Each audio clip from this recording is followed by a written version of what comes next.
আশিক বানায়া পৃথিবীর একমাত্র গান, যে গান মানুষ সাউন্ড দিয়ে শোনার চেয়ে সাউন্ড ছাড়া শুনেছে বেশি।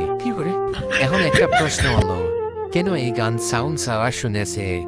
আসলে তখন ইন্টারনেট এত সহজ ছিল না।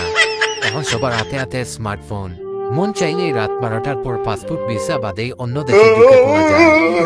তখনকার সময়ে একটা ফ্যামিলিতে একটা ইটের সাইজের মোবাইল থাকতো, কোনো ফ্যামিলিতে তাও থাকতো না, যা দিয়ে শুধু কল আসতো যেত আর সাপের গেম খেলা যেত। আমাদের আকাম করার একমাত্র ভরসা ছিল সিডি প্লেয়ার। তখন হিন্দি কিংবা বাংলা গানের গীতমালা পাওয়া যেত, একটা সিডি ক্যাসেট 15টা করে গান। আমরা দোকানে গিয়ে খুঁজতাম এই গীতিমালায় আশিক বানায়া গানটা আছে কিনা। অন্য গান ফুল সাউন্ড দিয়ে শুনতাম, কিন্তু আশিক বানায়া গান আসলেই দরজা জানালা বন্ধ, সাউন্ড অফ, শুধু মন ভরে দেখতাম। অনেকেই ভাবতে পারেন এই গানে কি এমন আছে